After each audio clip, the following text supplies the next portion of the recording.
당신은 30년 동안 뭘 한 겁니까?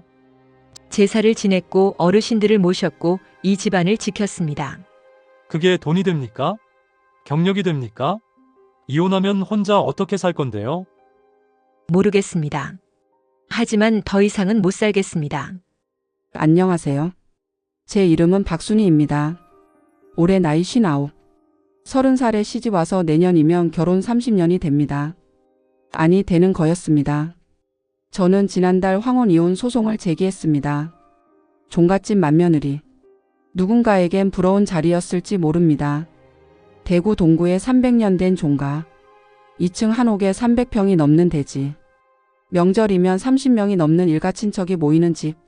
하지만 저는 그 집에서 30년을 살며 단 한 번도 제 이름으로 불린 적이 없습니다. 맏며느리. 큰데. 형님댁. 저는 박순희가 아니라 그저 맏며느리였습니다. 30년 전. 처음 남편을 만났을 때 그는 참 멋있었습니다. 대학교 4학년이던 저는 친구 소개로 그를 만났습니다. 키가 178cm의 반듯한 이목구비. 명문대 경영학과의 공인회계사 시험을 준비하고 있다는 그는 제게 완벽해 보였습니다. 저희 집안이 좀 전통적이긴 한데 괜찮으시겠어요? 세 번째 만남에서 그가 조심스럽게 물었습니다. 전통적이라니요? 종가예요. 저희 할아버지가 종손이셔서. 저는 웃으며 대답했습니다. 괜찮아요. 오히려 좋은 것 같아요. 요즘 같은 세상에 전통을 지키는 집안이라니. 그때의 저는 정말 순진했습니다. 전통이라는 말 속에 어떤 무게가 숨어 있는지 그 무게를 오롯이 제가 짊어지게 될 줄은 꿈에도 몰랐습니다. 순희 씨, 우리 집안 제사가 1년에 11번 있어요. 시어머니가 되실 분이 말씀하셨습니다. 11번. 한 달에 한 번꼴로 제사를 지낸다는 뜻이었습니다. 괜찮습니다. 배우면 되죠.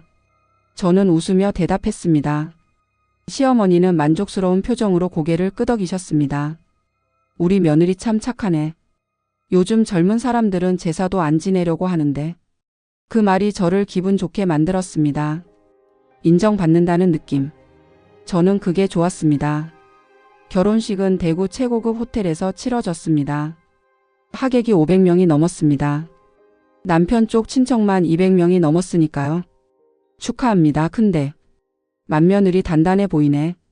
고생 좀 하겠어. 종가 며느리가 어딨어. 사람들의 축하 속에 섞인 그 말들을 저는 그저 농담으로만 들었습니다. 결혼 첫날 밤. 신혼집은 시댁 한옥의 사랑채였습니다. 원래는 따로 집을 마련하기로 했지만 시어머니가 완강하게 반대하셨습니다. 종손이 종가를 떠나면 어떻게 해.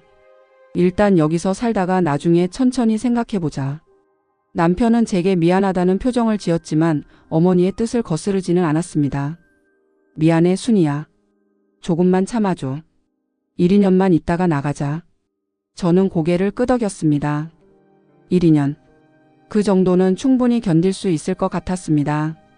그날 밤 저는 한옥의 차가운 마루를 밟으며 생각했습니다. 괜찮아. 사랑하니까. 첫 번째 제사. 결혼 일주일 만에 제사가 있었습니다. 시할아버지 기일이었습니다. 맏며느리가 주부상을 차려야지. 시어머니가 말씀하셨습니다. 주부상이요? 제사상 말이야. 우리 집안은 주부상이 27가지야. 27가지. 저는 그 숫자에 입이 벌어졌습니다. 새벽 4시부터 준비가 시작됐습니다. 시어머니와 함께 부엌에 섰습니다. 생선을 굽고 나물을 무치고 전을 부치고 과일을 깎았습니다. 아니 그렇게 썰면 어떻게 해. 배는 8쪽으로 썰어야지. 대추는 씨를 빼고 올려야 해. 북어는 머리를 왼쪽으로 향하게. 하나하나 배웠습니다. 손이 부들부들 떨렸지만 최선을 다했습니다. 오후 6시. 제사가 시작됐습니다. 남편 쪽 친척들이 20명 넘게 모였습니다. 저는 한복을 입고 부엌과 제사상을 오가며 음식을 날랐습니다. 맏며느리 수저가 모자란데? 큰데 국 좀 더 가져와봐. 형님 댁 숭늉 준비됐어? 저는 뛰어다녔습니다. 쉴 틈이 없었습니다.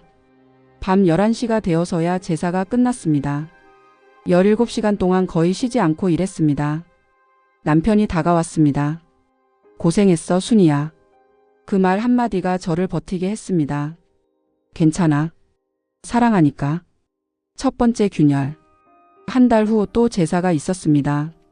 그리고 그 다음 달에도 또 그 다음 달에도 1년에 11번. 한 달에 한 번꼴로 제사를 지냈습니다. 매번 새벽 4시에 일어나 저녁 11시에 끝났습니다. 매번 27가지 음식을 준비했습니다. 직장 생활을 병행하기는 불가능했습니다. 순이야, 회사 그만두는 게 어때? 결혼 6개월 만에 남편이 조심스럽게 말했습니다. 왜요? 어머니가 힘들어하셔. 제사 준비를 혼자 하시기엔 나이가 드셨잖아. 저는 대학 졸업 후 2년 동안 일한 회사가 있었습니다. 중견 무역회사의 해외 영업팀. 연봉은 2,800만 원이었습니다. 하지만 내가 벌면 되지. 너는 집안일 좀 도와줘. 응? 남편의 눈빛은 간절했습니다. 저는 결국 고개를 끄덕였습니다. 퇴사를 결심한 날 밤 저는 한참을 울었습니다. 하지만 곧 스스로를 다독였습니다. 괜찮아. 가족을 위한 일이야. 사랑하니까. 결혼 1년 만에 임신을 했습니다. 아들이었으면 좋겠다. 시어머니가 말씀하셨습니다. 종부는 아들을 낳아야지. 종부. 종가의 며느리를 뜻하는 말이었습니다. 저는 그제야 깨달았습니다. 저는 박순이가 아니라 종부였습니다. 입덧이 심했습니다. 하지만 제사는 계속됐습니다. 맏며느리 좀 쉬지 그래? 친척 아주머니가 걱정스럽게 물었습니다. 괜찮습니다. 그럼 오늘 제사 준비 좀 도와줘. 내가 혼자 하긴 힘들어서. 저는 갓난아기를 안방에 뉘어두고 부엌으로 갔습니다. 칼을 들자 손이 떨렸습니다. 어지러웠습니다. 하지만 참았습니다. 괜찮아. 조금만 더 참으면 돼. 2년 후 다시 임신을 했습니다. 이번엔 아들이겠지? 시어머니가 기대에 찬 목소리로 물으셨습니다. 저는 대답하지 않았습니다. 대답할 수가 없었습니다. 또 딸을 낳았습니다. 시어머니는 병실에 오시지 않았습니다. 남편이 혼자 왔습니다. 미안해 순이야. 뭐가요? 어머니가. 좀 실망하셔서. 저는 웃었습니다. 아니 웃으려고 했습니다. 괜찮아요. 우리 딸 건강하게만 자라면 되죠. 하지만 속으로는 무너져 내렸습니다. 나는 이 집에서 뭐지?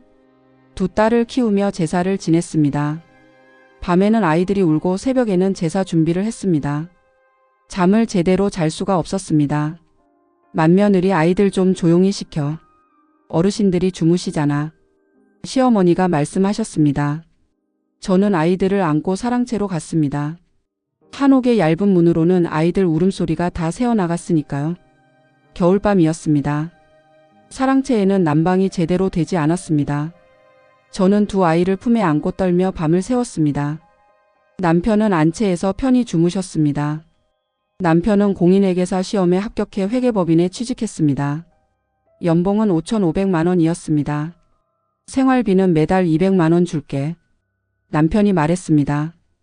200만 원이요? 응. 우리 식구 넷이 쓰기엔 충분하잖아. 나머지는 내가 저축할게. 나중에 집 사려면 돈이 필요하니까. 저는 고개를 끄덕였습니다. 하지만 200만 원으로는 부족했습니다. 제사 음식 재료비만 한 달에 80만 원이 넘게 들었습니다. 아이들 분유가, 기저귀가, 병원비까지 합치면 늘 모자랐습니다. 여보, 생활비 좀 더 줄 수 없을까요? 조심스럽게 물었습니다. 200만 원도 모자라? 다른 집은 그것도 안 주는데. 남편의 목소리는 차갑습니다. 저는 더 이상 말하지 못했습니다. 결국 친정어머니께 돈을 빌렸습니다. 어머니는 한숨을 쉬시며 통장을 건네주셨습니다. 순이야, 넌 행복하니? 어머니의 물음에 저는 대답하지 못했습니다. 맏며느리 김치 담갔어? 맏며느리 장독대 정리했어? 맏며느리 마루 왁스칠 언제 할 거야? 맏며느리 집안 제사 지내는 법 책 만들어야 해. 너도 이제 알아야지. 하루에도 수십 번씩 호출당했습니다. 저는 종가라는 거대한 기계의 부속품이었습니다. 쉬지 않고 돌아가야 하는 토입니다. 바퀴. 여보, 어머니가 너무 힘들게 하세요. 남편에게 말했습니다. 엄마가 원래 좀 그래. 이해해줘. 늙으셔서 그래. 남편은 핸드폰만 보며 대답했습니다. 하지만 제발 좀 참아줘. 내가 회사에서 스트레스 받아 죽겠는데 집에서까지 이러면 어떡해. 남편의 목소리에 짜증이 묻어났습니다. 저는 입을 다물었습니다. 내 편은 없구나. 어느덧 결혼 10년 차가 됐습니다. 큰딸은 초등학교 3학년, 작은딸은 1학년이 됐습니다. 저는 여전히 제사를 지냈고 시어머니를 모셨고 집안일을 했습니다. 하루는 24시간인데 저의 24시간은 모두 다른 사람을 위한 시간이었습니다. 새벽 5시 기상 아침 준비, 오전 7시 아이들 등교, 오전 8시 시어머니 아침상, 오전 9시 청소 빨래, 오전 11시 점심 준비, 오후 12시 시어머니 점심상, 오후 2시 설거지 장보기, 오후 4시 아이들 하원, 오후 5시 저녁 준비, 오후 7시 시어머니 남편 아이들 저녁상, 오후 9시 설거지 정리, 오후 10시 아이들 재우기, 오후 11시 다음날 준비. 여기에 제사가 있는 날에는 새벽 3시에 일어났습니다. 저는 한 번도 쉬어본 적이 없었습니다. 어느 날 거울을 보다가 깜짝 놀랐습니다. 거울 속에는 40살도 안 된 여자가 아니라 50줄 넘어 보이는 노파가 있었습니다. 푸석푸석한 피부, 힘없이 처진 입꼬리, 생기 없는 눈동자. 이게 나? 30살에 시집 올 때의 제 모습과 너무 달랐습니다. 저는 그날 오래 울었습니다. 결혼 15년 차. 남편은 회계법인의 이사로 승진했습니다. 연봉은 1억 2천만 원이 됐습니다. 여보, 이제 우리 집 좀 나가서 살까요? 저는 조심스럽게 물었습니다. 15년 동안 시댁 사랑채에서 살았습니다. 우리만의 공간이 필요했습니다. 지금은 좀 힘들어. 남편이 고개를 저었습니다. 왜요? 이제 경제적으로 여유가 있잖아요. 엄마가 아프셔. 혼자 두면 어떡해. 시어머니는 당시 65이었습니다. 특별한 질병은 없으셨습니다. 다만 무릎이 좀 안 좋다고 하셨습니다. 하지만 순이야, 제발 좀 이해해줘. 나 지금 회사 일로도 힘들어 죽겠어. 남편은 짜증 섞인 목소리로 말하고는 방문을 닫았습니다. 저는 그날 밤 혼자 마루에 앉아 있었습니다. 달빛이 한옥 마당을 비췄습니다. 아름다운 풍경이었지만 제게는 감옥처럼 느껴졌습니다. 언제까지 이렇게 살아야 하지? 1년 후 시할머니가 쓰러지셨습니다. 당시 86이셨습니다. 병원에서는 뇌경색이라고 했습니다. 오른쪽 반신마비가 왔고 거동이 불편하셨습니다. 맏며느리가 모셔야지. 시어머니가 말씀하셨습니다. 요양병원은요? 우리 집안이 어떤 집안인데 어르신을 병원에 보내. 그건 불효야. 저는 결국 시할머니를 모시게 됐습니다. 기저귀를 갈고 식사를 도와드리고 몸을 씻겨드리고 약을 챙겨드렸습니다. 하루 24시간이 모자랐습니다. 밤에는 시할머니가 부르셨습니다. 며느리야, 물 좀. 며느리야, 화장실. 며느리야, 베개 좀 고쳐줘. 1시간에 한 번씩 깨웠습니다. 저는 제대로 잠을 잘 수 없었습니다. 남편은 회사 일이 바쁘다며 늦게 들어왔습니다. 주말에도 골프 약속이 있다며 집을 비웠습니다. 여보, 간병인 좀 쓸 수 없을까요? 제가 물었습니다. 간병인 비용이 한 달에 300만 원이야. 그 돈이면 애들 학원비 될 수 있어. 하지만 제가 너무 힘들어요. 조금만 참아. 할머니가 얼마나 사시겠어. 조금만 더. 조금만 더. 그 말이 저를 버티게 했습니다. 하지만 시할머니는 5년을 더 사셨습니다. 큰딸이 중학교 2학년이 됐을 때였습니다. 엄마, 나 영어학원 다니고 싶어. 딸이 말했습니다. 학원비가 얼마인데? 한 달에 35만 원이래. 저는 남편에게 말했습니다. 여보, 큰애가 영어학원 다니고 싶대요. 35만 원? 비싸네. 독학하면 안 돼? 하지만 친구들은 다 다닌대요. 우리 형편에 그런 사치는 좀. 남편의 연봉은 이미 1억 5천만 원이 넘었습니다. 하지만 생활비는 여전히 월 250만 원이었습니다. 저는 또 친정어머니께 손을 벌렸습니다. 엄마, 미안해요. 50만 원만. 어머니는 한숨을 쉬시며 돈을 건네주셨습니다. 순이야, 그 사람이 돈을 얼마나 버는데 생활비를 그렇게밖에 안 줘? 제가 알아서 할게요. 저는 고개를 숙였습니다. 작은 딸은 더 날카로웠습니다. 엄마는 왜 맨날 할머니 일만 해? 중학교 1학년이 된 작은 딸이 물었습니다. 할머니가 편찮으셔서 그래. 그럼 아빠는? 아빠는 왜 안 도와줘? 아빠는 일하셔서 바쁘셔. 그럼 엄마는 일 안 해? 작은 딸의 물음에 저는 대답하지 못했습니다. 엄마, 나는 엄마처럼 살고 싶지 않아. 딸의 말이 가슴에 박혔습니다. 그래, 너는 엄마처럼 살면 안 돼. 5년 후, 시할머니가 돌아가셨습니다. 저는 그날까지도 시할머니를 간병했습니다. 5년 동안 하루도 쉬지 않고. 장례식장에서 친척들이 말했습니다. 맏며느리 정말 고생했네. 요즘 같은 세상에 이렇게 효부가 어디 있어. 복 받을 거야, 복 받아. 저는 웃으며 인사했습니다. 하지만 속으로는 텅 비어 있었습니다. 복? 내게 무슨 복이 올까? 장례를 치르고 집에 돌아왔을 때 저는 거울을 봤습니다. 48살의 제 얼굴은 60대처럼 보였습니다. 큰딸이 대학에 합격했습니다. 서울의 한 사립대학교였습니다. 엄마, 나 기숙사 들어갈게. 딸이 말했습니다. 기숙사? 집에서 다니면 안 돼? 서울까지 매일 왔다 갔다 하면 시간이 너무 아까워. 딸의 표정은 단호했습니다. 집에 있기 싫은 거구나. 저는 그 마음을 알았습니다. 이 집은 젊은이가 살 곳이 아니었습니다. 2년 후, 작은 딸도 대학에 들어갔습니다. 부산의 대학교였습니다. 엄마, 나도 기숙사 들어갈게. 응, 그래. 저는 아무 말도 하지 않았습니다. 두 딸이 모두 떠났습니다. 집은 갑자기 조용해졌습니다. 결혼 25년 차. 남편은 이제 회계법인의 대표이사가 됐습니다. 연봉은 2억 원이 넘었습니다. 하지만 생활비는 여전히 월 300만 원이었습니다. 여보, 애들도 다 컸는데 우리 이제 따로 살까요? 저는 또다시 물었습니다. 엄마가 이제 70이 넘으셨어. 혼자 두면 안 돼. 간병인을 쓰면 되잖아요. 우리 집안 전통이 그게 어디 있어. 남편은 단호하게 말했습니다. 저는 깨달았습니다. 남편은 애초에 이 집을 떠날 생각이 없었습니다. 아니, 저를 떠나보낼 생각이 없었습니다. 저는 필요했습니다. 어머니를 모시고 제사를 지내고 집안을 돌보는 사람이, 사랑하는 아내가 아니라 종가의 맏며느리가. 아침에 일어나는 게 힘들어졌습니다. 오늘도 똑같은 하루겠지. 설거지를 하다가 멍하니 서 있는 제 모습을 발견했습니다. 내가 뭐 하는 거지? 제사를 지내면서도 아무 감정이 느껴지지 않았습니다. 이게 무슨 의미가 있을까? 저는 조금씩 망가지고 있었습니다. 맏며느리, 오늘 반찬이 왜 이래? 맛이 없어. 시어머니가 말씀하셨습니다. 죄송합니다. 맏며느리, 마루 청소 좀 다시 해. 먼지가 있어. 네. 맏며느리, 내일 친척들 오는데 준비는 했어? 네. 저는 기계처럼 대답했습니다. 어느 날 시어머니가 말씀하셨습니다.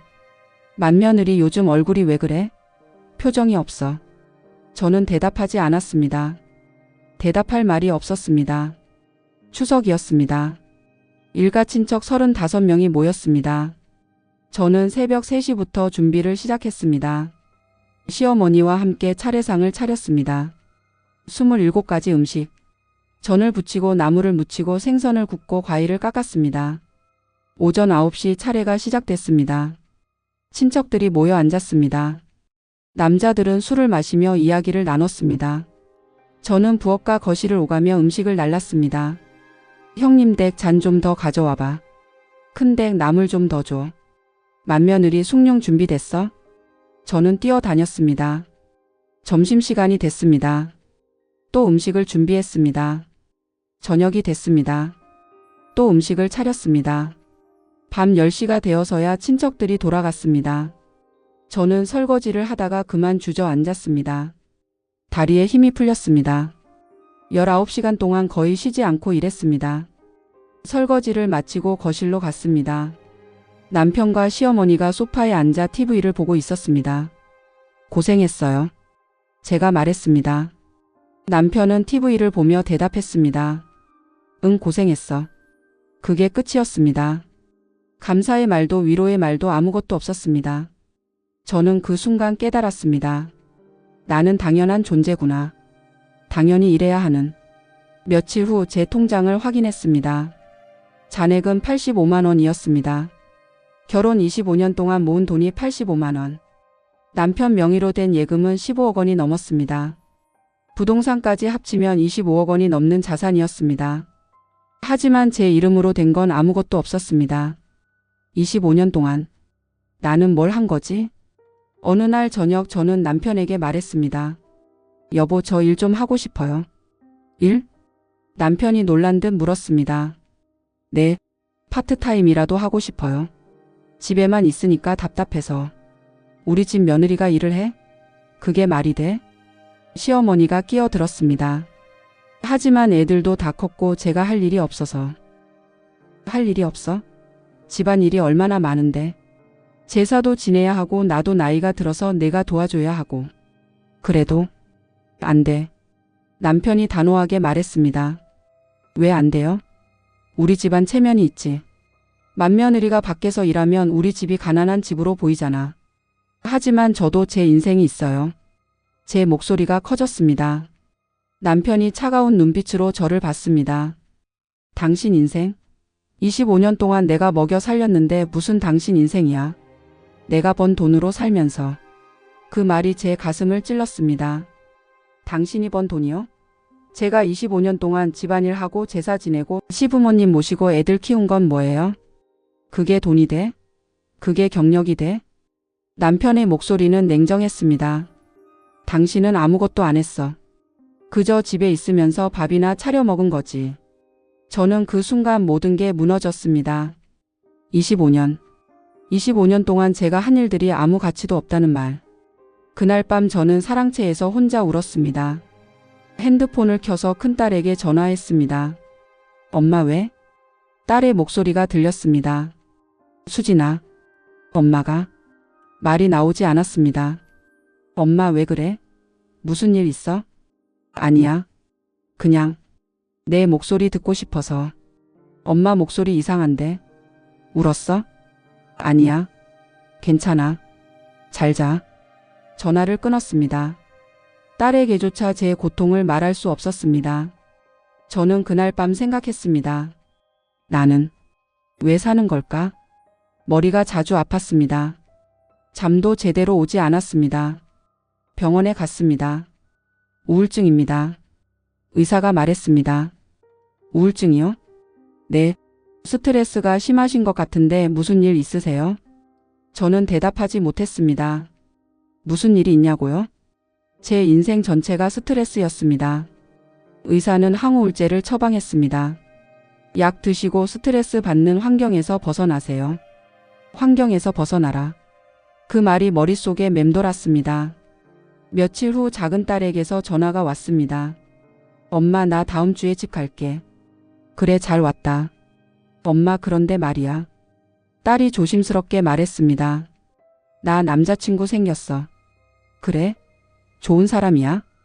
응. 착하고 나한테 잘해줘. 다행이다. 엄마, 나는 결혼해도 시댁 눈치 안 보면서 살 거야. 딸의 말에 저는 아무 대답도 하지 못했습니다. 엄마처럼은 살고 싶지 않아. 미안해, 엄마. 아니야. 그렇게 해. 내가 행복하면 돼. 전화를 끊고 저는 또 울었습니다. 제 딸은 저를 반면교사로 삼고 있었습니다.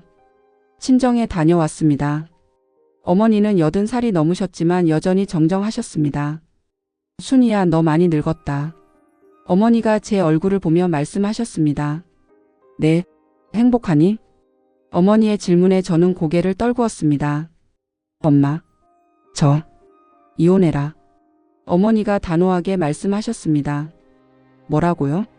너 그렇게 살다가 죽을 거야. 이혼하고 나와. 하지만 이 나이에 이혼을 하면. 이 나이라니. 너 아직 50살도 안 됐어. 30년은 더 살 수 있어. 어머니가 제 손을 잡았습니다. 순이야, 내 인생은 내 거야.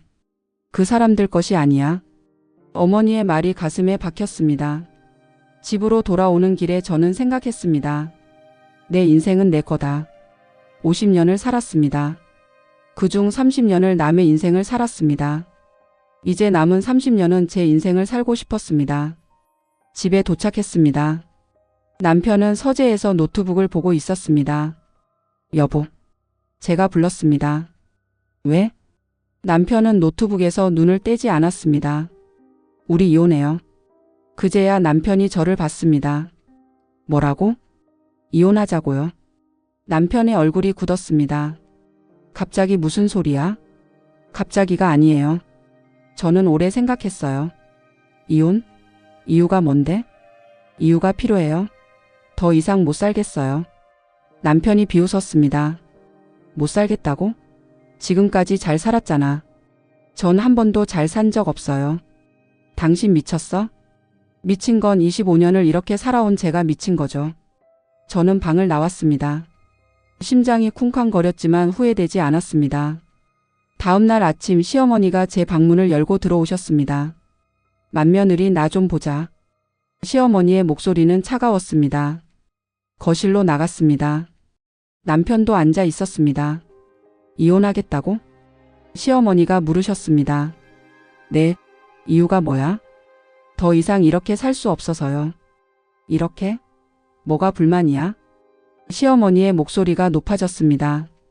먹을 거 입을 거 다 해주고 큰 집에서 살게 해줬는데 뭐가 불만이야? 저는 제 인생을 살고 싶어요. 내 인생? 내가 이 집에 시집 온 순간부터 넌 우리 집 며느리야. 내 인생이 따로 있어? 저는 입술을 깨물었습니다. 어머님, 저는 며느리이기 전에 한 사람의 인간이에요. 뭐? 지금 나한테 대드는 거야? 시어머니가 벌떡 일어났습니다. 30년을 키워준 은혜를 어떻게 갚으려고 이혼이야? 키워준 게 아니라 일을 시킨 거잖아요. 제 목소리도 커졌습니다. 뭐라고? 30년 동안 저는 제사를 지냈고 청소했고 빨래했고 요리했어요. 시할머니 간병도 5년 동안 했어요. 그게 키워준 거예요? 그게 며느리 도리지. 도리요? 그럼 남편의 도리는 뭐예요? 시댁의 도리는요? 시어머니는 말문이 막혔습니다. 남편이 끼어들었습니다. 순이야, 진정해. 우리 이야기 좀 하자. 이야기할 거 없어요. 저는 이미 결심했어요. 며칠 후 변호사 사무실을 찾았습니다.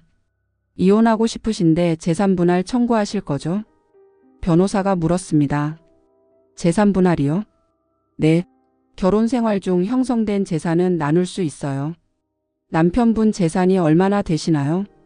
현금과 부동산 합쳐서 25억 원 정도요. 그럼 12억 5천만 원 청구할 수 있어요. 12억 5천만 원. 저는 그 돈이 실감나지 않았습니다. 하지만 시댁집은 남편 명의가 아니라 시어머니 명의예요. 그럼 그 부분은 빼야겠네요. 남편 명의 재산만 계산해 봐야겠어요. 변호사와 상담을 마치고 나왔습니다. 머릿속이 복잡했습니다. 그날 저녁 남편이 다가왔습니다. 순이야, 우리 이야기 좀 하자. 내가 잘못했어. 미안해. 앞으로 잘할게. 남편의 목소리는 부드러웠습니다. 잘할 게 뭐예요? 내가 너무 바빠서 신경을 못 썼어. 앞으로는 신경 쓸게. 신경 쓰는 게 문제가 아니에요. 그럼 뭐가 문제야? 우리 관계 자체가 문제예요. 당신은 저를 아내로 본 적이 없잖아요. 그게 무슨 소리야? 저는 당신에게 종가를 지키는 도구였어요. 사랑하는 아내가 아니라. 남편은 할 말을 잃은 듯 입을 다물었습니다. 순이야, 이제 끝내요. 저는 제 인생을 살고 싶어요. 2주일 후 이혼 소송을 제기했습니다. 재산분할 청구액은 8억 원이었습니다. 남편 명의로 된 예금 5억 원과 아파트 한 채씨가 6억 원의 절반이었습니다. 소장이 남편에게 전달됐습니다. 그날 밤 남편이 제 방으로 찾아왔습니다. 8억 원? 정신이 나갔어? 남편의 얼굴은 붉어져 있었습니다. 당연한 권리예요. 당연한 권리? 당신이 돈을 벌었어? 30년 동안 집안일을 했어요. 그것도 노동이에요. 집안일이 8억이야? 30년이면 8억도 적은 거예요. 남편이 비웃었습니다. 웃기고 있네. 당신 없이도 우리 집은 잘 돌아갔어. 그럼 앞으로 당신이 직접 해보세요. 제사도 청소도 빨래도. 저는 방문을 닫았습니다. 큰딸에게 전화했습니다. 수진아, 엄마가 할 말이 있어. 뭔데? 엄마가? 아빠랑 이혼하려고 해. 전화기 너머로 침묵이 흘렀습니다. 수진아? 엄마 진심이야? 응. 당연하지. 딸의 대답이 의외였습니다. 당연하다고? 엄마 나는 오히려 왜 이제야 하는지 모르겠어. 진작에 했어야지. 엄마 나는 엄마가 행복했으면 좋겠어. 아빠랑 있을 때 단 한 번도 행복해 보이지 않았어. 큰딸의 말에 눈물이 났습니다. 고마워 수진아.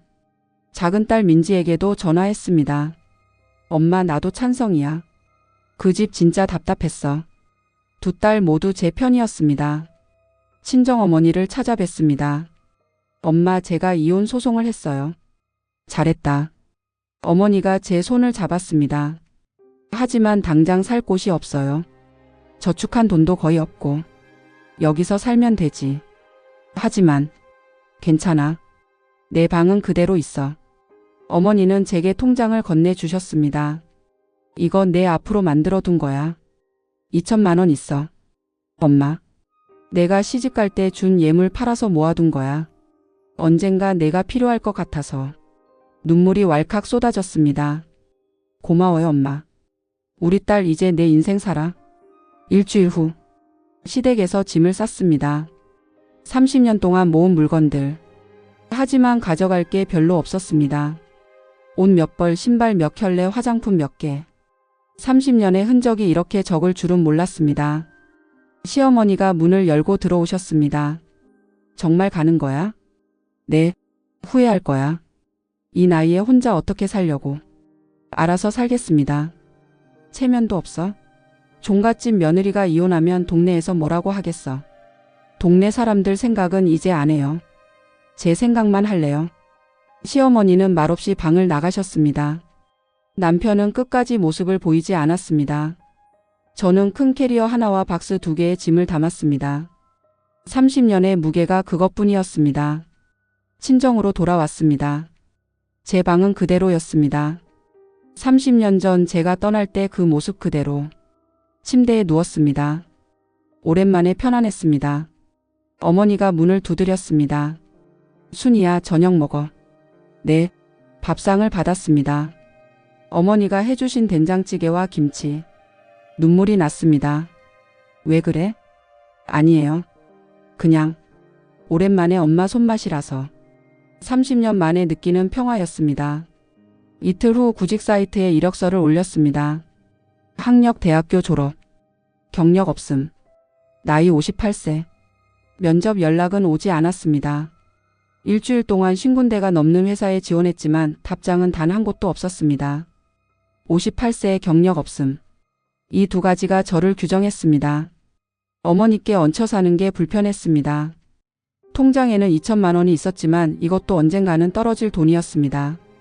혼자 살려면 돈이 필요한데 전세금도 필요했습니다. 대구에서 제일 싼 원룸도 전세 5천만 원은 했습니다. 3천만 원이 부족해. 며칠 밤을 고민했습니다. 변호사와 만났습니다. 상대 측에서 재산 분할 금액의 이의를 제기했어요. 얼마를 제시했는데요? 2억 원이요. 2억 원? 8억 원 청구했는데? 네. 상대 측 주장은 이래요. 부인께서 경제활동을 안 하셨으니 기여도가 낮다는 거죠. 기여도가 낮다고요? 분노가 치밀었습니다. 30년 동안 집안일을 했는데도요? 안타깝지만 법원이 전업주부의 기여도를 30-40%로 보는 경우가 많아요. 말도 안 돼요. 저도 최선을 다해서 50%를 인정받도록 하겠습니다. 변호사 사무실을 나오며 저는 무력감을 느꼈습니다. 30년이 고작 30%라고? 한 달 후, 첫 재판이 열렸습니다. 법정에서 남편을 마주쳤습니다. 30년을 함께 산 사람이 이제는 낯설게 느껴졌습니다. 원고 측 이혼 사유를 진술하세요. 판사가 말했습니다. 변호사가 준비한 서류를 제출했습니다. 피고는 30년간 원고를 정서적으로 방임했습니다. 경제적 통제를 했고 가사노동을 강요했으며 원고의 의사를 존중하지 않았습니다. 남편 측 변호사가 반박했습니다. 피고는 원고에게 의식주를 제공했고 경제적으로 안정적인 생활을 보장했습니다. 원고가 주장하는 가사노동은 부부의 당연한 역할 분담입니다. 당연한 역할 분담. 그 말이 제 가슴을 찔렀습니다. 6주일 후, 두 번째 재판에서는 구체적인 증거를 제출했습니다. 원고는 30년간 연 평균 11회의 제사를 주도적으로 준비했습니다. 원고는 시할머니를 5년간 간병했습니다. 원고는 월 250만 원의 생활비로 4인 가족의 생활을 책임졌습니다. 피고의 연봉은 현재 2억 원이 넘지만 원고 명의의 재산은 없습니다. 남편 측 변호사가 또 반박했습니다. 시댁 재산은 약 10억 원입니다.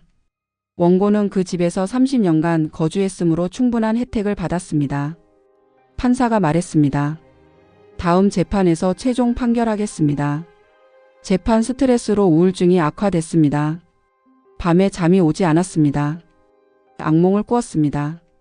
시댁의 큰 한옥에 갇혀 있는 꿈. 아무리 문을 열어도 밖으로 나갈 수 없는 꿈. 새벽에 식은땀을 흘리며 깼습니다.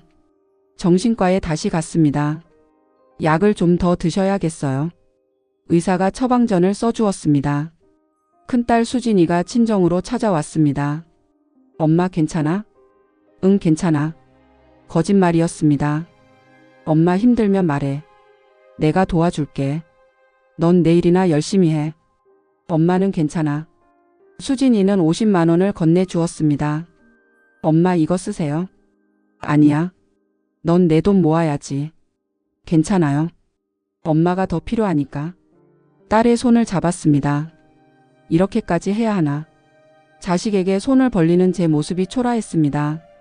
어느 날 동네 게시판에서 공고를 봤습니다. 요양보호사 자격증 과정 수강생 모집. 교육기간 6주. 교육비 무료 국비 지원. 취업 연계 가능. 저는 망설이지 않고 신청했습니다. 일주일 후 교육이 시작됐습니다. 수강생은 20명이었습니다. 대부분 50대에서 60대 여성들이었습니다. 안녕하세요. 저는 박순희입니다. 자기소개를 했습니다. 다른 수강생들도 각자 사연이 있었습니다. 남편과 사별한 분, 이혼한 분, 경제적으로 어려운 분. 모두 저와 비슷한 나이에 새로운 시작을 하는 사람들이었습니다. 나만 힘든 게 아니구나. 30년 만에 공부를 했습니다. 요양보호사 이론 실습 실기. 처음에는 어려웠습니다. 하지만 재미있었습니다. 내가 뭔가를 배우고 있어. 시험을 봤습니다. 합격했습니다. 요양보호사 자격증을 받는 날 저는 울었습니다. 58세에 얻은 첫 번째 자격증이었습니다. 자격증을 받고 일주일 후 주간보호센터에 취직했습니다. 어르신들 식사 도와드리고 프로그램 진행 보조하시면 됩니다. 센터장님이 설명했습니다. 근무 시간은 오전 9시부터 오후 6시까지. 월급은 230만 원입니다. 230만 원. 30년 만에 제 이름으로 받는 첫 월급이었습니다. 첫 출근 날 저는 떨리는 마음으로 센터에 갔습니다. 어르신들이 반겨주셨습니다. 새로 오신 선생님이에요? 네, 박순희입니다. 잘 부탁드립니다. 어르신들의 식사를 도와드리고 함께 노래를 부르고 산책을 했습니다. 힘들었지만 보람이 있었습니다. 내가 누군가에게 도움이 되고 있어. 퇴근 후 통장을 확인했습니다. 일당이 들어와 있었습니다. 제 이름으로. 눈물이 났습니다. 주간보호센터에서 일한 지 3개월이 지났습니다. 매일 아침 8시 30분에 집을 나섰습니다. 30분 버스를 타고 센터에 도착했습니다. 어르신들이 저를 반겨주셨습니다. 순희 선생님 오늘도 왔네. 선생님 어제 만든 김치찌개 정말 맛있었어요. 어르신들의 웃음이 저를 웃게 만들었습니다. 30년 동안 시댁에서 일할 때는 느끼지 못했던 감정이었습니다. 내가 필요한 사람이구나. 첫 월급 날이었습니다. 통장에 230만 원이 입금됐습니다. 30년 만에 제 이름으로 받는 온전한 월급이었습니다. 어머니께 50만 원을 드렸습니다. 엄마 생활비예요. 아니야, 넌 내 돈 모아야지. 괜찮아요. 엄마가 저 먹여주고 재워주시잖아요. 어머니는 결국 받으셨습니다. 나머지 180만 원으로 계획을 세웠습니다. 교통비 10만 원, 식비 20만 원, 통신비 5만 원, 용돈 15만 원, 저축 130만 원, 130만 원, 매달 130만 원씩 모으면 1년에 1,560만 원이었습니다. 2년이면 3천만 원. 그러면 전세 보증금 5천만 원을 채울 수 있어. 처음으로 구체적인 미래가 보였습니다. 센터에는 저와 비슷한 나이의 선생님들이 많았습니다. 김미경 선생님은 55세 남편과 사별 후 혼자 사셨습니다. 이정숙 선생님은 57세 남편의 사업 실패 후 생계를 책임지고 계셨습니다. 우리는 점심시간마다 함께 도시락을 먹으며 이야기를 나눴습니다. 순희 씨 이혼 소송은 어떻게 됐어요? 미경 선생님이 물었습니다. 아직 진행 중이에요. 다음 달에 최종 판결이 나와요. 잘 될 거예요. 30년을 그렇게 살았으면 당연히 인정받아야죠. 정숙 선생님이 제 손을 잡았습니다. 나를 이해해주는 사람들이 있어. 그 사실만으로도 힘이 났습니다. 센터의 한 어르신 김순자 할머니가 제게 말씀하셨습니다. 선생님, 나도 젊었을 때 선생님 같았어요. 저 같았다고요? 응. 시집살이 30년 했지. 종가는 아니었지만 그래도 시댁에서 참 고생했어. 할머니의 눈빛에 옛 기억이 어려 있었습니다. 그런데 말이야, 나는 끝까지 참았어. 이혼 같은 건 생각도 못했지. 근데 지금 후회돼. 내 인생을 너무 희생만 했어. 선생님은 잘한 거야. 할머니가 제 손을 꼭 잡았습니다. 선생님 나이면 아직 30년은 더 살아. 이제라도 선생님 인생 사는 거야. 그날 저는 오래 울었습니다. 6개월 후 최종 재판 날이 밝았습니다. 법정에서 남편을 마주쳤습니다. 6개월 만이었습니다. 남편은 여전히 잘 차려입고 있었습니다. 하지만 얼굴에는 피곤함이 역력했습니다. 판사가 입장했습니다. 지금부터 판결을 선고하겠습니다. 심장이 쿵쾅거렸습니다. 원고와 피고의 이혼을 허가합니다. 첫 번째 판결이었습니다. 제3분할은 다음과 같이 정합니다. 피고는 원고에게 5억 원을 지급하라. 5억 원. 제가 청구한 8억 원보다는 적었지만 남편 측이 제시한 2억 원보다는 많았습니다. 위자료는 5천만 원으로 정합니다. 총 5억 5천만 원. 판사가 마지막으로 말했습니다. 원고는 30년간 전업주부로서 가사노동과 가족 돌봄을 전담했습니다. 이는 명백한 기여입니다. 특히 시할머니 간병과 종가의 제사를 주도한 점을 고려하여 기여도를 50%로 인정합니다. 50%. 제 30년이 인정받는 순간이었습니다. 법정을 나왔습니다. 남편이 저를 불렀습니다. 순이야. 정말 이게 끝이야? 네. 남편의 눈빛이 흔들렸습니다. 미안해. 내가 너무 모르고 살았어. 이제 알아봤자 소용없어요. 그래도 미안해. 저는 고개를 끄덕이고 돌아섰습니다. 뒤돌아보지 않았습니다. 법원을 나와 큰딸에게 전화했습니다. 수진아, 엄마야. 엄마, 판결 어떻게 됐어? 이혼 인정됐어. 제3분할도 5억 5천만 원 받게 됐어. 엄마 축하해. 딸의 목소리가 밝았습니다. 고생 많았어, 엄마. 정말 잘했어. 작은 딸 민지에게도 전화했습니다. 엄마 진짜? 대박이다. 엄마 이제 원하는 거 다 해. 두 딸의 축하를 받으며 저는 비로소 실감했습니다. 나는 자유로워졌어. 2개월 후 5억 5천만 원이 제 통장에 입금됐습니다. 평생 처음 보는 금액이었습니다. 변호사 비용 5천만 원을 제외하고 5억 원이 남았습니다. 저는 신중하게 계획을 세웠습니다. 전세 보증금 1억 5천만 원 대구 달서구 30평 아파트. 생활비 5천만 원 1년치. 딸들 결혼 자금 각 5천만 원 총 1억 원. 비상금 1억 원. 노후 대비 저축 1억 5천만 원. 달서구의 30평 아파트를 보러 갔습니다. 깨끗한 아파트였습니다. 채광도 좋고 주변 환경도 괜찮았습니다. 전세 1억 5천만 원이요. 부동산 사장님이 말했습니다. 제가 하겠습니다. 계약서에 제 이름을 썼습니다. 박순희. 58년 인생에서 처음으로 제 이름으로 된 집이었습니다. 이사짐은 많지 않았습니다. 친정에서 가져온 짐과 새로 산 가구들. 침대, 식탁, 소파, 냉장고, 세탁기. 모두 제가 고르고 제 돈으로 산 것들이었습니다. 어머니가 집들이 음식을 싸주셨습니다. 순이야, 행복하게 살아. 네, 엄마. 고마워요. 딸들도 와서 도와주었습니다. 엄마, 여기 진짜 예쁘다. 엄마 혼자 살기 딱 좋은데? 온 가족이 함께 저녁을 먹었습니다. 제가 차린 밥상에서, 제 집에서, 이게 내 공간이야. 그 생각만으로도 행복했습니다. 딸들과 어머니가 돌아가고 집에 혼자 남았습니다. 조용했습니다. 시댁의 그 큰 한옥과는 달리 아늑했습니다. 거실 소파에 앉아 창밖을 봤습니다. 달이 떠 있었습니다. 나는 이제 자유로워. 눈물이 났습니다. 하지만 슬픈 눈물이 아니었습니다. 해방의 눈물이었습니다. 아파트에서 주간보호센터까지는 버스로 20분 거리였습니다.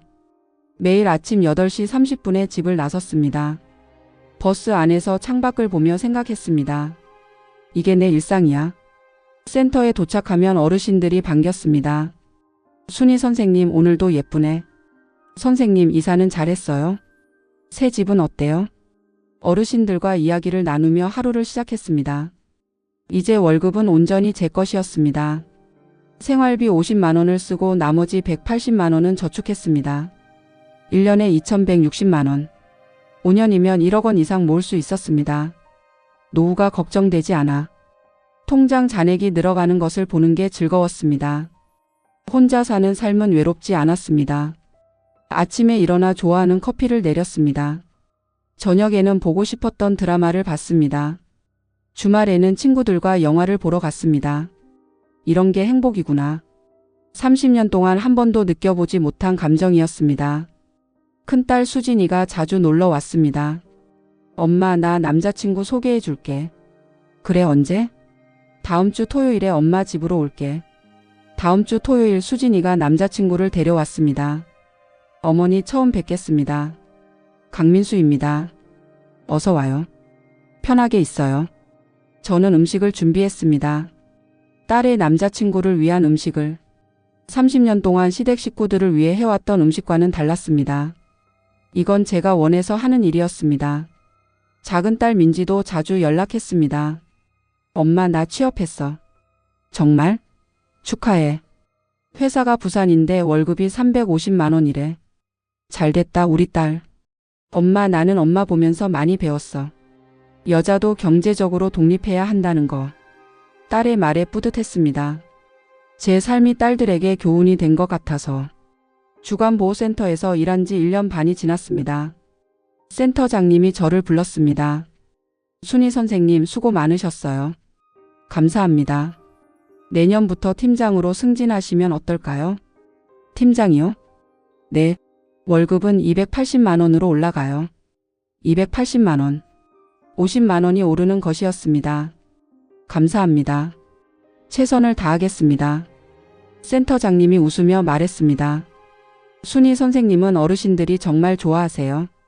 진심으로 대하시는 게 느껴져요. 그 말이 가슴 깊이 와닿았습니다. 30년 동안 시댁에서는 한 번도 들어보지 못한 말이었습니다. 1년 반 동안 모은 돈은 3,240만 원이었습니다. 재산 분할로 받은 돈과 합치면 총 자산은 5억 3천만 원이 넘었습니다. 전세 보증금을 빼면 실제 가용 자산은 3억 8천만 원. 나는 이제 경제적으로 안정됐어. 더 이상 누구에게 손 벌릴 필요가 없었습니다. 센터 동료들과 저녁 약속이 있었습니다. 미경 선생님, 정숙 선생님, 그리고 저. 순희 씨 요즘 정말 밝아 보여요. 미경 선생님이 말했습니다.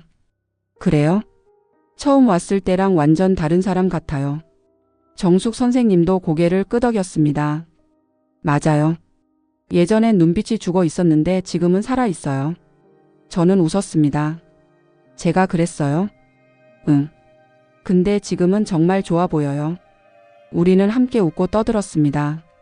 제 인생에서 이런 시간이 있을 줄은 몰랐습니다. 어느 날 옛 동네 지인에게서 전화가 왔습니다. 순희 씨 시어머니가 많이 편찮으시대요. 요양병원에 입원하셨다던데. 저는 아무 말도 하지 않았습니다. 순희 씨 한 번쯤 가보는 게 어때요? 아니에요. 저는 더 이상 그 집 며느리가 아니에요. 전화를 끊었습니다. 미안한 마음은 없었습니다. 30년을 그렇게 살았으니까요. 2년 후 큰딸 수진이가 결혼을 했습니다. 결혼식장에서 저는 단아한 한복을 입고 앉아 있었습니다. 신랑 신부가 입장했습니다. 수진이가 행복해 보였습니다. 예식이 끝나고 수진이가 제게 왔습니다. 엄마 고마워요. 뭐가? 엄마가 용기 내주셔서. 엄마가 이혼 안 했으면 나도 결혼 못 했을 거예요. 무슨 소리야? 엄마처럼 살까봐 무서웠거든요. 근데 엄마가 당당하게 새로운 삶을 사는 걸 보고 용기가 났어요. 딸을 껴안았습니다. 내 선택이 틀리지 않았구나. 60살이 됐습니다. 건강검진을 받았습니다. 건강하세요. 혈압도 정상, 혈당도 정상. 의사가 말했습니다. 우울증은 어떠세요? 많이 좋아졌어요. 약도 끊었어요. 대단하시네요. 환경이 바뀌니까 좋아지신 거죠. 환경. 그렇습니다. 저는 독이 되는 환경에서 벗어났습니다. 어느 날 문득 생각했습니다. 나는 앞으로 뭘 하며 살지? 요양보호사 일도 좋았지만 뭔가 더 하고 싶었습니다. 컴퓨터 학원에 등록했습니다. 60살에 배우는 엑셀과 파워포인트. 어려웠지만 재미있었습니다. 순희 씨 배우는 속도가 빠르시네요. 강사가 칭찬했습니다. 제가 배우고 싶었던 거라서요. 30년 동안 억눌렸던 배움의 욕구가 분출됐습니다.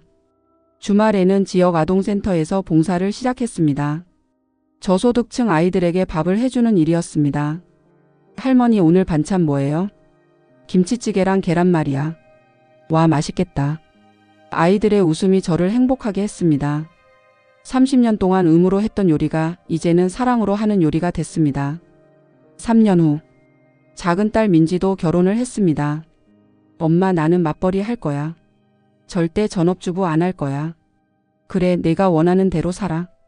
그리고 명절에 시댁만 가는 거 아니야.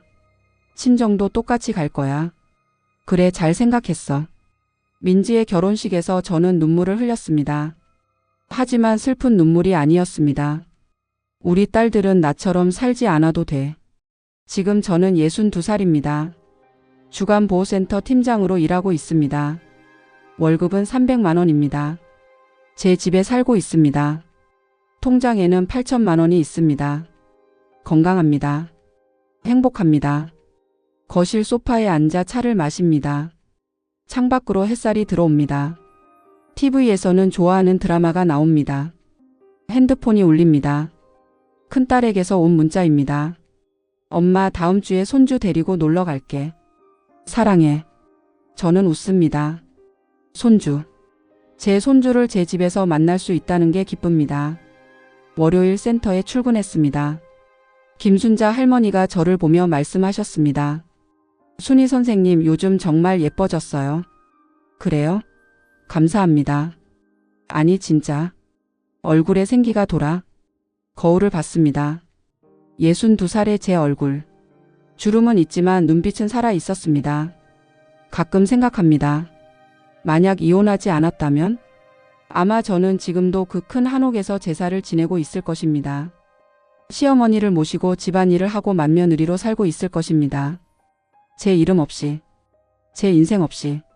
하지만 저는 선택했습니다. 58세에 늦었다고 생각했을 때가 가장 빠를 때라는 말이 맞았습니다. 수진아 민지야. 엄마는 너희에게 미안해. 더 일찍 용기를 내지 못해서. 너희가 어릴 때 행복한 모습을 보여주지 못해서. 하지만 엄마는 결국 해냈어. 엄마 인생을 되찾았어. 너희는 엄마처럼 살지 마. 사랑한다는 이유로 가족이라는 이유로 희생을 당연하게 여기지 마. 너희의 삶을 살아. 당당하게. 5년 후 67살이 됐습니다. 퇴직을 앞두고 있습니다. 마지막 출근날 센터 동료들이 작은 파티를 열어주었습니다. 순희 선생님 그동안 고생 많으셨어요. 수고하셨습니다. 케이크를 자르며 저는 생각했습니다. 나는 행복했어. 지난 9년, 58세부터 67세까지의 9년이 제 인생에서 가장 행복한 시간이었습니다. 이제 할 일이 생겼습니다. 손주들 돌보기. 큰딸에게는 아들과 딸이 있고 작은딸에게는 아들이 있습니다. 주 2회씩 번갈아가며 손주들을 봐줍니다. 하지만 이번에는 다릅니다. 제가 원해서 하는 일입니다. 딸들은 제게 매달 30만 원씩 드립니다. 엄마 당연히 드려야죠. 엄마가 일하시는 거잖아요. 저는 그 돈을 손주들 통장에 넣어줍니다. 아침에 일어나 요가를 합니다. 점심에는 친구들과 만나 밥을 먹습니다. 오후에는 도서관에서 책을 읽습니다. 저녁에는 집에서 좋아하는 음악을 듣습니다.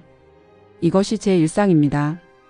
누구의 눈치도 보지 않는 오롯이 제 것인 일상입니다. 어느 날 마트에서 시댁 친척을 우연히 마주쳤습니다. 형님 댁 아니세요?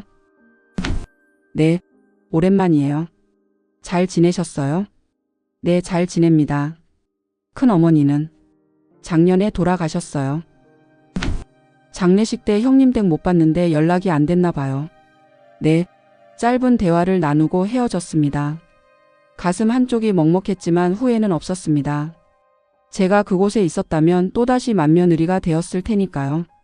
친정어머니는 88이 되셨습니다. 일주일에 2번씩 찾아뵙니다. 순이야, 너 정말 잘 살고 있구나. 어머니가 제 손을 잡으며 말씀하셨습니다. 네, 엄마. 엄마 덕분이에요. 무슨 내 덕분이야? 내가 용기 낸 거지. 엄마가 없었으면 못했어요. 어머니의 손은 주름투성이지만 여전히 따뜻했습니다. 거울을 봅니다. 67살의 제 얼굴. 흰머리가 많아졌고 주름도 깊어졌습니다. 하지만 눈빛은 살아 있습니다. 입가에는 미소가 있습니다. 이게 나야? 진짜 나? 박순이. 58년 동안 잃어버렸던 이름. 지난 9년 동안 되찾은 이름입니다. 가끔 센터 후배 선생님들이 저에게 조언을 구합니다. 선생님, 저도 집이 힘든데 어떻게 용기를 내셨어요? 나이가 많아서 두려운데 정말 할 수 있을까요? 저는 이렇게 대답합니다. 할 수 있어요. 나이는 숫자일 뿐이에요. 저도 58세에 시작했어요. 아무것도 없이 시작했지만 지금은 행복해요. 가장 중요한 건 용기예요. 첫 발을 내딛는 용기. 그들의 눈빛이 조금씩 달라집니다. 나도 할 수 있을까? 하는 희망의 빛이 보입니다. 68살. 전세 계약이 끝나갈 무렵 공공임대 아파트에 당첨됐습니다. LH 행복주택. 65세 이상 고령자 특별 공급이었습니다. 보증금 500만원, 월세 20만원. 25평 아파트였습니다. 엄마, 공공임대 들어가면 평생 살 수 있잖아. 큰딸이 기뻐했습니다. 그러게. 이제 주거 걱정은 없겠어. 전세 보증금 1억 5천만 원이 다시 제 통장으로 돌아왔습니다. 총 자산은 2억 3천만 원이 됐습니다. 노후가 보장됐습니다. 공공임대 아파트에서의 첫날 밤. 거실에 앉아 창밖을 봤습니다. 아파트 단지의 가로등이 켜졌습니다. 이제 정말 안전해. 주거 걱정도 경제적 걱정도 없었습니다. 평화로웠습니다. 시간이 많아지자 봉사활동을 늘렸습니다. 지역 아동센터에서 주 3회 요리 봉사, 노인복지관에서 주 2회 말벗 봉사. 순희 선생님 항상 감사합니다. 복지관 담당자가 인사했습니다. 아니에요. 제가 더 감사하죠. 봉사는 저에게도 의미가 있었습니다. 누군가에게 필요한 사람이 된다는 것. 그것이 제 존재 이유였습니다. 목요일 오후. 큰딸의 아이들이 집에 왔습니다. 할머니. 6살 손녀와 4살 손자가 뛰어왔습니다. 우리 사랑하는 손주들. 할머니가 맛있는 거 해줄게. 부엌에서 아이들이 좋아하는 떡볶이를 만들었습니다. 할머니 진짜 맛있어요. 많이 먹어. 30년 전 제 딸들에게도 이렇게 해주고 싶었습니다. 하지만 그때는 여유가 없었습니다. 지금은 다릅니다. 온전히 손주들에게 집중할 수 있습니다. 매일 아침 6시에 일어나 근처 공원을 산책합니다. 1시간 동안 걷고 간단한 스트레칭을 합니다. 순희 씨 오늘도 나오셨네요. 같은 시간에 산책하는 이웃들과 인사를 나눕니다. 일주일에 2번은 수영장에 갑니다. 어르신 자유형 자세가 많이 좋아지셨어요. 강사가 칭찬합니다. 68배 나이지만 몸은 건강합니다. 규칙적인 생활, 적당한 운동, 스트레스 없는 환경. 이것이 건강의 비결이었습니다. 한 달에 1번 미용실에 갑니다. 어떻게 해드릴까요? 머리 염색하고 파마해 주세요. 15만 원. 예전 같으면 아까워서 못 썼을 돈입니다. 하지만 지금은 다릅니다. 나를 위해 쓰는 거야. 거울을 봅니다. 단정하게 정돈된 머리. 저는 웃습니다. 센터 동료였던 미경, 정숙 선생님과 여행을 갔습니다. 부산 해운대. 2박 3일. 순이야, 바다 진짜 예쁘다. 사진 찍어줘. 우리는 소녀처럼 웃고 떠들었습니다. 60 후반의 나이지만 마음만은 젊었습니다. 호텔 방에서 와인을 마시며 이야기를 나눴습니다. 우리 정말 잘 살고 있는 것 같아. 미경 선생님이 말했습니다. 맞아. 나이가 들수록 자유로워지는 것 같아. 정숙 선생님도 고개를 끄덕였습니다. 맞아. 이제 우리는 우리를 위해 살잖아. 우리는 잔을 부딪혔습니다. 우리의 자유를 위하여. 69살이 됐습니다. 되돌아보면 파란만장한 인생이었습니다. 30년을 남의 인생을 살았고 11년을 제 인생을 살았습니다. 만약 누군가 묻는다면 그 30년이 아깝지 않느냐? 고. 저는 이렇게 대답할 것입니다. 아깝죠. 당연히 아깝습니다. 하지만 그 30년이 있었기에 지금의 제가 있습니다. 그 30년의 고통이 있었기에 지금의 자유가 더 소중합니다. 가끔 생각합니다. 만약 더 일찍 이혼했다면? 40대에 혹은 50대 초반에. 하지만 후회하지 않습니다. 모든 것에는 때가 있으니까요. 58세 그때가 제 때였습니다. 이 이야기를 듣는 모든 며느리들에게 말하고 싶습니다. 당신은 며느리이기 전에 한 사람의 인간입니다. 효도는 중요합니다. 하지만 자기 희생과는 다릅니다. 당신의 삶을 포기하면서까지 해야 하는 효도는 없습니다. 사랑은 소중합니다. 하지만 자존감을 잃어서는 안 됩니다. 가족은 중요합니다. 하지만 당신 자신도 그만큼 중요합니다. 딸들에게. 수지나 민지야. 엄마가 58세에 용기를 냈듯이 너희는 더 일찍 더 당당하게 너희 인생을 지켜내길 바란다. 결혼은 두 사람의 결합이지 한 사람의 희생이 아니란다. 시댁도 중요하지만 너희 자신이 더 중요해. 엄마는 너희가 행복했으면 좋겠어. 진정으로. 손주들에게.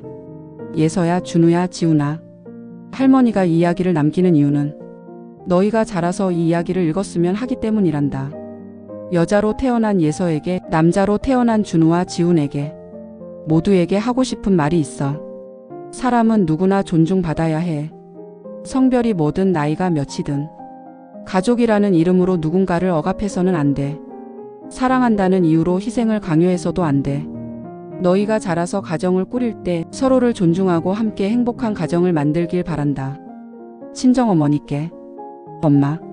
제가 이렇게 살 수 있었던 건 엄마 덕분이에요. 엄마가 저를 믿어주셨기에, 엄마가 저를 지지해 주셨기에 저는 용기를 낼 수 있었어요.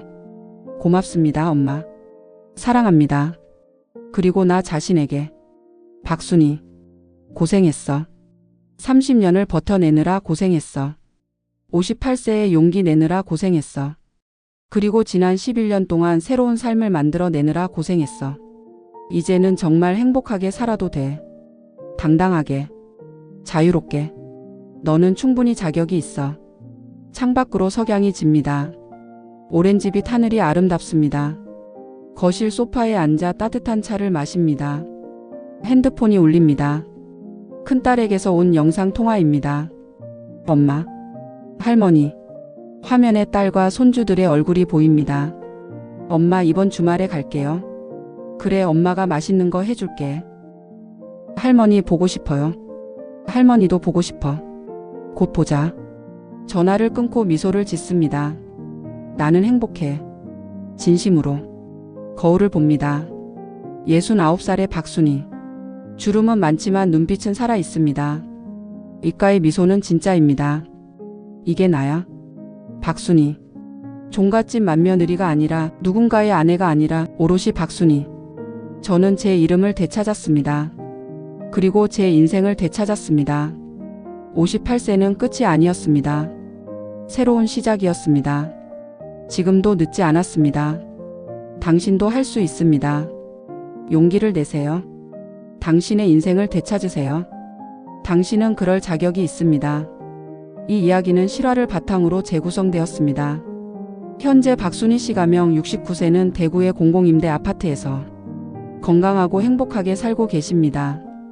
그녀의 두 딸은 각자의 가정을 꾸리고 평등한 부부 관계를 이어가고 있으며 손주 셋은 할머니를 자주 찾아가 행복한 시간을 보내고 있습니다.